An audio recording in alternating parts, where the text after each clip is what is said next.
a todos y bienvenidos a Viajes de Fe. Y en esta semana vamos a ver un tema muy interesante, ya que para algunos esto es evidencia de que el libro de Mormón es verdadero, pero para otros es una exageración que solo se estira para encajar en cierta narrativa. Y hablamos de Nahum.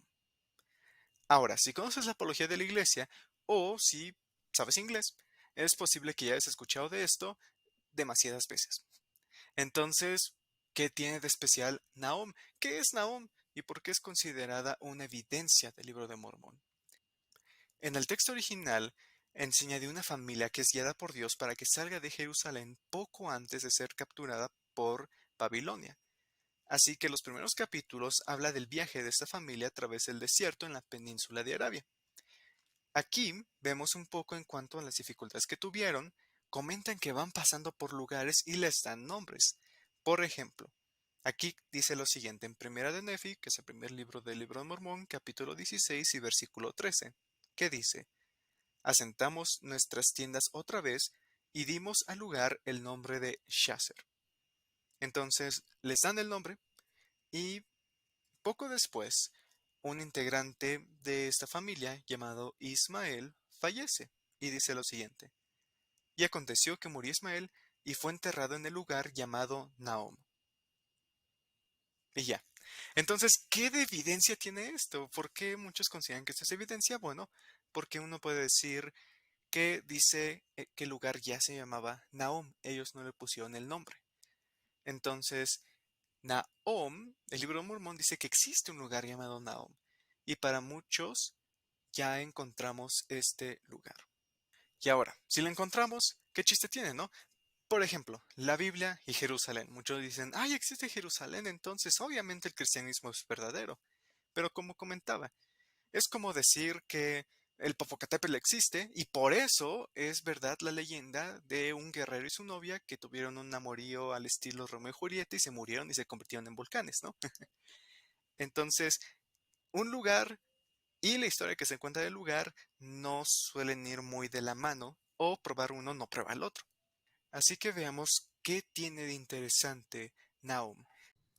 Bueno, primeramente hay que aclarar, Nahum nunca fue considerado un lugar existente, ya que cuando se publicó el libro de Mormón no había ningún conocimiento de un lugar así, que cumpliera esos requisitos o que estuviera en el lugar que indica la narrativa de Nefi en el libro de Mormón. Entonces, no. El hecho de que José hubiera dicho Nahum no era como decir, y entonces estaba en Jerusalén, algo que pudo haber visto en la Biblia o en un mapa o algo así, no era algo que estuviera así disponible para él. Entonces, mencionar Nahum en realidad solo era un lugar inventado. Se consideraba un lugar inventado y que pues simplemente no existía, así que no se tomaba en serio. Entonces, si vemos la historia de algunas personas que estuvieron estudiando esto, vemos la historia de Kent Brown. Kent Brown es un miembro de la iglesia que comenta que siempre estuvo interesado en estudios del mundo antiguo. Un poco de información de él es que es un profesor de escrituras antiguas y era el director del Centro de Jerusalén de BYU para estudios del Medio Oriente. En los 70 él pasó un año en Cairo y él pasó un tiempo en un centro de investigación de Egipto y tuvo la oportunidad de hacer un pequeño microfilm de manuscritos cristianos originales de Egipto e Israel. Él comenta que estaba revisando un estudio de un país que era Yemen. Y mientras él estaba revisando eso, leyó en cuanto a unos altares. En estos altares estaba leyendo las inscripciones de la persona que lo donó, menciona un poco de sus padres, información así, cuando le llamó la atención la mención de un Nehem. Claro, este lugar era un poco conocido, ya que era de la tribu Niham. Esto le llamó la atención porque no había hecho la conexión antes de que este lugar y esta tribu podría conocerse como el Nahom del libro de Mormón. Ahora, Nehem y Nahom, ¿qué tiene que ver? No, ni siquiera suena parecido. Bueno, vamos a remontarnos un poquito al pasado. Para idiomas tales como el hebreo, en ese entonces no utilizaban vocales, por lo que utilizaban las consonantes y realmente cómo sonaban las palabras no es tan claro. Por eso no es tan claro cómo se pronunciaba, por ejemplo, Jehová. Y unos dicen Yahweh, Yahweh, Yahvé y todo tipo de cosas porque no se puede confirmar únicamente con las consonantes. Y era lo mismo con Nihem o NHM, que son las mismas consonantes que Nahum, que si lo vemos en inglés se pronuncia Nahum. Entonces, si es Nahum y Nehem, entonces se encuentra más parecido en estas cosas. Era un altar y estaba cerca de un sitio donde se enterraban. Entonces, Kent Brown hizo más investigación al respecto, en cuanto al lugar y en cuanto a este posible lugar que conecta con el Nahom mencionado en el libro de Mormón. Hizo un estudio al respecto y mandó su estudio para que se publicara en el diario de estudios del libro de Mormón a finales de los 90. En esto explica un poco en cuanto a este viaje y cómo la ruta, al igual que lo que se describe en el libro de Mormón y se encuentra en especial con este nuevo descubrimiento de NHM, de la tribu Nihim y del área de Nehem, cómo podría ser el Nahom descrito en el libro de Mormón y encajar bastante bien. Y si vamos a un estudio que se publicó en el año 2015 con el autor Warren P. Aston, que se llama El lugar que se llamaba Nahom, nos da un poquito de contexto en cuanto a este lugar el día de hoy. Dice, el día de hoy, Nihem, que como comento es este lugar de NHM, que también se suele pronunciar como Nehem, es un área, y cito, bien conocida en el norte de la República Moderna de Yemen, llamada así por su pueblo, la tribu Nihem, y con varias subtribus. Un censo del 2003 y una población total de 41.502. Nijem es una parte de la Federación Bakil, un grupo de tribu grande en Yemen, y así ha sido a través de su historia. Fin de la cita. Y un dato curioso e interesante es que algo que vemos mucho en la escritura hebrea y del mundo antiguo, que se puede ver incluso en el Antiguo Testamento, es que suelen hacer un juego de palabras los autores para mostrar su punto. Ahora, de esto no tengo mucho comentario, pero creo que sería interesante mencionarlo. Por ejemplo, en el Antiguo Testamento aprendemos de Jacob. Curiosamente, el nombre Jacob significa engañador.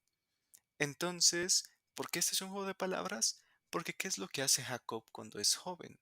Finge ser su hermano Esaú para que su padre piense que es el hijo mayor y le da la bendición de la primogenitura. Entonces Jacob engaña a su padre. Entonces es un juego de palabras. Y es algo curioso y se utiliza mucho así en la literatura del mundo antiguo, en especial que se puede ver en el Antiguo Testamento. Lo cual es un dato curioso porque justamente Nahom tiene un juego de palabras también. En este caso, Nahom viene de una raíz, una palabra que significa agonizar o sufrir y llorar, en especial la pérdida o la muerte de alguien. Y es curioso porque cuando nosotros vamos al libro de Mormón para leer un poco de la muerte de Ismael, leemos lo siguiente. Y sucedió que las hijas de Ismael se lamentaron sobremanera a causa de la muerte de su padre, y por motivo de sus aflicciones en el desierto, y murmuraron contra mi padre por haberla sacado de la tierra de Jerusalén. Ahora, ¿qué otros factores serían importantes tomar en cuenta? El libro de Mormón describe que Leí y su familia salen de Jerusalén, van a las orillas del Mar Rojo, y de ahí van en una dirección paralela. Paran, cazan, ayudan a sus familias, están ahí por un tiempo, después continúan viajando a las orillas a la par y paran, buscan comida y todo esto. Entonces, justamente cuando muere Ismael, dice lo siguiente. Y sucedió que emprendimos otra vez nuestro viaje en el desierto y nos dirigimos casi hacia el este de allí en adelante. Y llegamos a la tierra que llamamos Abundancia, a causa de sus muchos frutos y también miel silvestre. Justamente personas que han podido investigar un poco más aquí han encontrado frutos, tiene miel silvestre, tiene minerales y está a las orillas del mar. Casi un oasis perfecto en medio de lo que podemos ver es un gran desierto. Ahora, esto es lo que para muchos hace a Nahum una evidencia del libro de Mormón, porque todo encaja perfecto y todo encaja de tal forma que este viaje es posible. Ahora, también hay que ser justos y ver las críticas que han salido en cuanto a esto. Y son dos sencillas. Una, el nombre Nahum y Nehem no se parecen. Y número dos, José Smith pudo haber sabido de esto. Ahora, como comentaba anteriormente, quien escribió un artículo sobre esto en los noventas es Kent Brown, y Kent Brown habla un poco de las críticas que él comenzó a escuchar en cuanto a lo que él escribió en cuanto a Nahum. NHM no es un nombre único y puede estar en cualquier otro lugar. Hay muchos lugares con NHM y en realidad pensar que José no se le pudo haber ocurrido este nombre simplemente es tonto. Porque veamos, existe Nahum del Antiguo Testamento.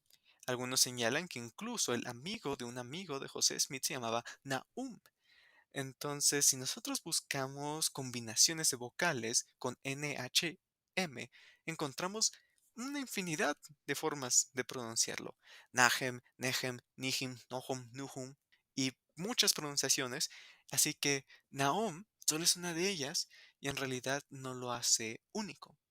Número dos, también comentan que estos altares que se descubrieron sí dicen NHM, pero dicen que es de la tribu NHM y no un lugar llamado NHM.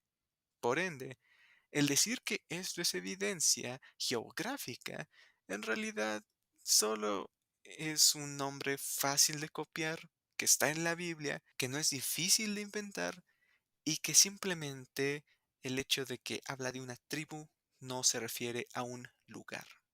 Otra crítica que puede salir es que hay mapas con Nijem escritos en ellos que datan la época de José Smith e incluso antes, por lo que incluso hay teorías de que en cierto lugar, en cierta instancia de la vida de los Smith, estaba este mapa en una biblioteca y entonces José simplemente pudo haber ido, buscado la información, obtenerla y simplemente de una forma de que se acuerda cuando está escribiendo el libro de Mormón es, me acuerdo de este mapa con Nahum, entonces Nahum. Entonces está la idea de que esto ya estaba en los mapas, así que José lo pudo haber simplemente visto, ¿no? Por ejemplo, si yo fuera a escribir un libro en cuanto a Italia, ¿no?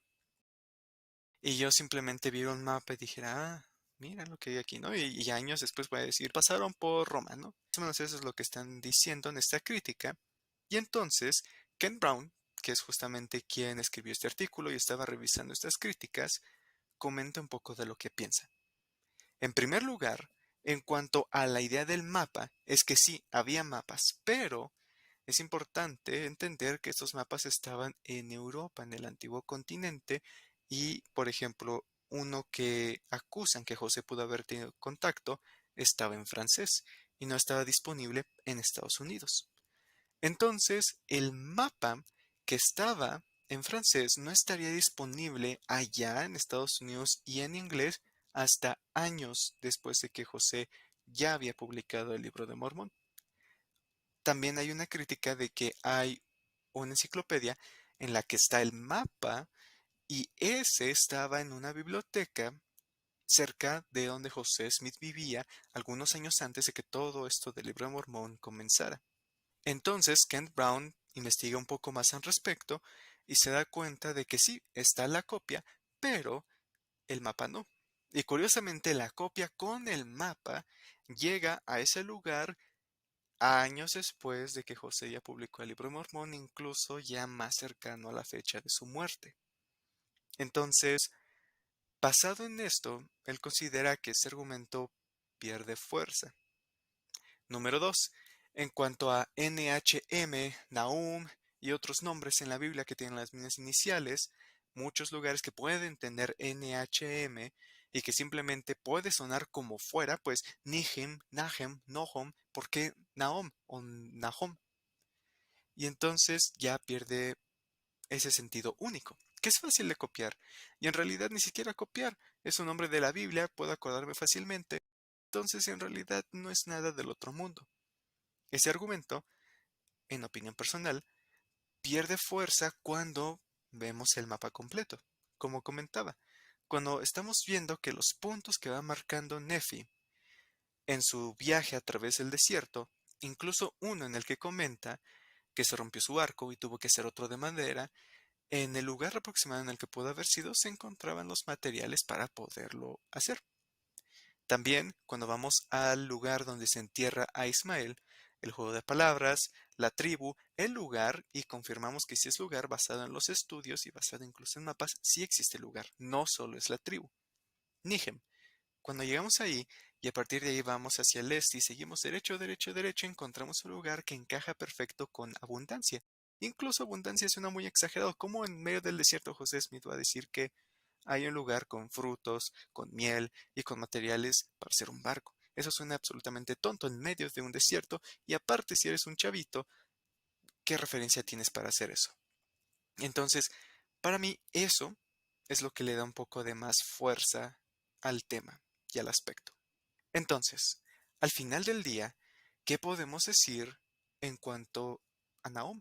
Sabemos que Nahom fue el lugar en el que se enterró a Ismael en el libro de Mormón, y dice que era llamado Nahom, dando la idea de que el nombre ya existía, y que simplemente lo menciona, no lo nombran. Esto puede agarrar más fuerza cuando uno toma en cuenta que literalmente todos los demás nombres en este viaje en el desierto, Nefi claramente dice lo llamamos. Abundancia, el Valle de Lemuel, Shazer y muchos otros lugares comentan esto mismo, pero Nahom no. También aprendemos que tiempo después se encontraron los altares que dicen que pertenecen a la tribu NHM y se conoce una tribu que está por ahí que se llama Nijem. También encontramos que es un lugar llamado Nijem. Se encuentra en mapas, incluso en mapas antes de la época de José Smith, cuyos mapas no estaban disponibles en Estados Unidos y en inglés para ese entonces. Entonces, con los mapas que tenemos a la mano de esas épocas, es donde nos encontraba esta información. No solo el nombre, sino toda la información que hace que cobre más sentido. El juego de palabras, el sitio de entierro, la ubicación en el viaje del desierto de Ley y su familia, de cómo va encajando y de cómo justamente a dar la vuelta al este a partir de ahí se llega casi derecho a este lugar que encaja perfecto con la descripción de un lugar llamado Abundancia. Estos descubrimientos dan más de qué hablar alrededor de los años 90. Existe la crítica de que José pudo haber tenido acceso al mapa y tal vez no hacer conspiración de agregarlo, pero de que lo vio y simplemente, consciente o inconscientemente, lo dijo. Vemos que la crítica en específica de ciertos libros a los que puedo tener acceso con ese mapa, vemos que no encajan el tiempo, aunque a veces sí el lugar, o a veces no encajan ni siquiera en los dos. La otra crítica, el nombre por sí solo no dice nada. Y claro, el nombre por sí solo no dice nada. Es justamente por eso que el contexto ayuda a entender por qué la gente suele considerar esto un caso fuerte. Y es que cuando vemos el viaje, encaja la descripción de los lugares y encaja la descripción de la ruta que toman. Esta es la razón por la que muchos consideran que Nahum y su descubrimiento es una evidencia del libro de Mormón. También incluso han comentado en estudios recientes de que han encontrado estatuillas incluso cerca de estos lugares de entierro que igual data, al igual que los altares, alrededor de 700 o 600 antes de Cristo, justamente cuando la familia de Leí estaba viajando por ahí, aproximadamente en 600 antes de Cristo. Comenta que la estatuilla suele tener el nombre de la persona que se entierra y hay una ahí que es Ismael. Entonces, un dato curioso, si les interesa puedo poner el link a ese estudio en la descripción y las fuentes que he utilizado para poder describir esto las voy a poner en la descripción también. Y de igual forma las críticas, para que igual puedan escucharlas y puedan ver qué es lo que se dice y de igual forma la respuesta a tales. Entonces, Nahum es evidencia de que el libro de Mormón es verdadero, tú lo decides. Como dije, yo en realidad no espero que nadie diga, wow, yo no creía en el libro de Mormón, pero dijeron Nahum y me convencieron, ¿no? Yo no creo que nadie va a hacer eso, yo no creo que, y no quiero que nadie pensando en Nahum diga, está bien, la iglesia es verdadera, no esta es prueba. Entonces, el propósito del video no es eso. El propósito del video no es convencer ni emocionar a las personas, sino simplemente es compartir algo que para mí se me hace muy interesante y creo que tiene lugar en esta plática en cuanto a la iglesia de Jesucristo de los santos de los últimos días. Así que si les gustó el video, compártanlo, suscríbanse y pueden escucharnos en Spotify, pueden seguirnos en Facebook y en Instagram. Y al final recuerden que el propósito de los videos es que el viaje de fe de cada uno sea más informado.